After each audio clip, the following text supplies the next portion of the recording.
Hello. एक बार फिर से आपका स्वागत है। तो आज हम बात करने वाले हैं निफ्टी एंड बैंक निफ्टी में जो मूव आए। आप देखेंगे तो निफ्टी में जो मूव आया वो गिर कर एक बार मार्केट संभला था। ठीक है। लेकिन अगर आप यहीं बैंक निफ्टी में अगर जाएं तो आप देखेंगे मार्केट सीधा नीचे आ गया वन वे।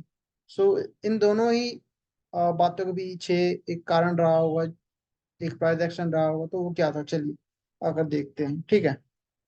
तो पहले हम बात करते हैं निफ्टी की।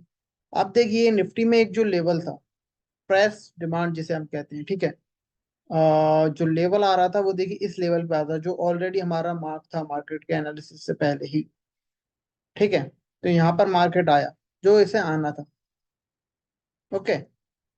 तो अगर अब हम देखें, ये जो मार्केट एक रेंज में था। ठीक है। इस रेंज में मार्केट था तो ये आपको ही पता होगा कि मार्केट अब एक दो लगभग 3 दिन से, 3 या 2 दिन से लगभग रेंज में था। तो आज उसका ब्रेकआउट या ब्रेकडाउन होना तय था। ठीक है। तो आप देखिए कल क्या हुआ। कल मार्केट में आप अगर देखेंगे तो ये जो कैंडल बनी है, ठीक है, ये हुआ है फेक ब्रेकआउट। और इसी चीज ने बता दिया था मुझे इस चीज में, ठीक है, कि कल के दिन मार्केट में फॉल आने वाला है। कहाँ तक के लिए? जो अपना फ्रेश लेवल था पहला। आप देखिए वही हुआ जो हमने डिस्कस भी किया था पहले। ठीक है। अब इसका क्या कारण था? आप देखिए ये एक ब्रेकआउट लेवल था। ओके। यहाँ पर मार्केट को चाहिए होता है फ्यूल, क्योंकि मार्केट जब तक किसी का स्टॉप लॉस नहीं खाएगा मार्केट मूव नहीं करेगा। ये बात आप गांठ बांध सकते हैं। ठीक है। तो यहाँ पर उसने क्या किया? फ्यूल लिया उसने, क्योंकि ब्रेकआउट जैसे दिया यहाँ पर लोग बैठे होंगे। और यहाँ पर आप देखिए बहुत बड़ा स्टॉप लॉस बहुत लोगों ने यहाँ लगाया होगा, किसी ने यहाँ लगाया होगा। तो आप देखिए कितना बड़ा स्टॉप लॉस खाया उस मार्केट में। ओके। जैसे स्टॉप लॉस खाया मार्केट ने, यहाँ पर आप देखिए कई लोग निकले होंगे। ठीक है। स्टॉप लॉस हिट हुआ तो मार्केट ऊपर गया। लेकिन अब मार्केट किस साइड जाएगा? ऑब्वियस सी बात है, जब मार्केट ने यहाँ पर ब्रेक आउट फेल कर दिया तो वो रिवर्स एंट्री देता है। आप देखिए तो यही एक जगह थी जो हमें बता रही थी कि नीचे जाएगा, और यही एक कारण था। इसके अलावा एक और कारण था। आप देखिए यहाँ पर कोई भी लेवल ऐसा बचा ही नहीं था जो मार्केट को बचा सके। जैसा कि यहाँ पर एक फ्रेश लेवल था जिसने मार्केट को बचा लिया, लेकिन आप इस पूरे सिनेरियो में देखें कोई लेवल ही नहीं था जो हमें डबल कन्विंस करता है कि ये मार्केट नीचे ही जाएगा। और यही कारण था कि अच्छा पैसा बनाया लोगों ने यहाँ पे, जिसे प्राइस एक्शन आता हो। Price action plus behaviour of Nifty and bank Nifty. आप देखिए एसएमसी का जो कंसेप्ट होता है, आप उससे काम करेंगे तो यहाँ पर आपको कुछ समझ में ही नहीं आया होगा। देखिए आप। ठीक है। वैसे देखा जाए तो एसएमसी का एक कंसेप्ट क्या रहता है, ये इंड्यूसमेंट लिया मार्केट ने यहाँ का। ठीक है। उसके बाद जो भी फ्रेश डिमांड रहती है, आप देखिए ये फ्रेश डिमांड थी लेकिन ये काम नहीं करी। ठीक है। क्योंकि एसएमसी फेल होता है, कभी कभी पास भी होता है, 50-50 रहता है एसएमसी। लेकिन जब आप प्राइस बिहेवियर जाते हैं तो आप देखिए बहुत अच्छा काम करता है। ओके। तो जहाँ हमने जो है बैंक सॉरी निफ्टी की बात कर ली। अब बैंक निफ्टी की हम बात करें, आप देखिए उसमें वन वे फॉर आया है एज कम्पेयर टू निफ्टी। तो उसका कारण क्या था? आप देखिए जो निफ्टी में मैंने आपको सपोर्ट बताया था, ठीक है, ये जो फ्रेश सपोर्ट हमने मार्क करा था ये बचाने के लिए निफ्टी को था।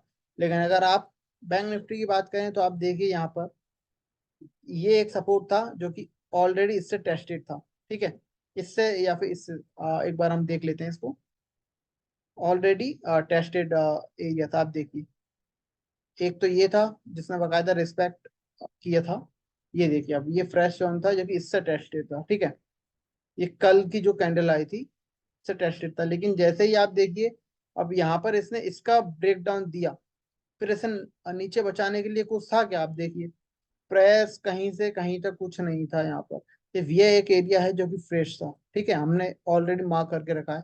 और बैंक निफ्टी में इसलिए कन्वेंस है जो भी यहाँ पर पोजीशन बनाई हुई जिसने वो यहाँ तक बिल्कुल बैठा होगा। यहाँ तक आज नहीं, यहाँ टारगेट हो सकता है कल आ जाएगा। लेकिन अब टू बी ऑनेस्ट मैंने बैंक निफ्टी में काम नहीं किया था क्योंकि मैं निफ्टी देख रहा था। और मोस्ट प्रोबेबली मैं निफ्टी पर ही काम करता हूँ, क्योंकि आई थिंक निफ्टी शुरू से ही किया है मैंने, इसलिए। बैंक निफ्टी हालांकि आप देखिए क्लियर कट दिख रहा था डाउनफॉल जो कि हुआ, और कल आप देखेंगे यहाँ पर बिल्कुल टच करेगा यहाँ पर। लेकिन अगर आप सोचें यहाँ पर भी हम होल्ड करें तो यहाँ पर एक बार आप निकल जाइए, यहाँ पर पॉजिटिव प्राइस एक्शन होता है तो बिल्कुल मार्केट ऊपर जाएगा। और आप देखेंगे ऊपर भी इसे रोकने के लिए कुछ नहीं है कि ये है लेवल सीधे। तो अगर आप देखिए यहाँ पर कुछ पॉजिटिव डायरेक्शन होता है, मार्केट यहाँ तक जाने के लिए भी तैयार रहेगा, ये आप बिल्कुल मत भूलिएगा।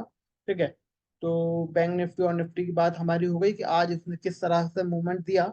अब इसके बाद हम बात करते हैं कल की। तो आप देखिए बैंक निफ्टी का तो जो है, ये एक लेवल ऑलरेडी हमारा मार्क है। ठीक है, यहाँ पर मार्केट आता है, पॉजिटिव डायरेक्शन देता है, तो एक आपको अच्छा टारगेट मिलेगा। फर्स्ट टारगेट आपका ये हो जाएगा, और सेकंड टारगेट आप यहाँ तक रख सकते हैं। ठीक है, डेट्स इट। यही दो लेवल होंगे जो हमारे लिए काम के रहेंगे। और अगर हम निफ्टी की बात करें, तो निफ्टी में आप देखिए ऑलरेडी मार्केट जो है, ये एक जोन है उसका, क्योंकि यहाँ से मार्केट जो है गिरा था, तो ये रिटेस्ट करने आया। बात दिक्कत ये है कि मार्केट ने अपना जो सपोर्ट है उसको भी फॉलो किया है, और अब ये है रजिस्टेंस। अगर रजिस्टेंस भी मार्केट फॉलो करता है, तो आप देखिए इस रेंज में ही मार्केट खेलेगा। ठीक है, एक आध दिन मार्केट रेंज में, लेकिन अगर मान लीजिए ये इसको मान लीजिए फॉलो नहीं करता है, ठीक है, तो भी तब भी हमारे पास एक ये जोन रहेगा। ठीक है, यहाँ भी मार्केट मान लीजिए फॉलो नहीं करता, ऊपर जाता है। ठीक है, फिर हमें अब एंट्री बाय की कहाँ बना सकते हैं, हम यहाँ नहीं बनाना है। ठीक है, फिर आप देखिए मार्केट नीचे आएगा, जहाँ भी फ्रेश अपना डिमांड जोन बनाएगा, वहां से टकरा के ऊपर जाएगा मार्केट। ओके, फ्रेश डिमांड हमेशा याद रखना। इसके अलावा मान लीजिए अगर मार्केट इस सप्लाई को रिएक्ट करता है, तो आप बिल्कुल देखेंगे, अगर ये सप्लाई रिएक्ट होती है तो ये लो टूटेगा। That's it. सो आज क्लोज करना चाहिए हमें, आई थिंक बिल्कुल इससे मदद मिलेगी। That's it for today.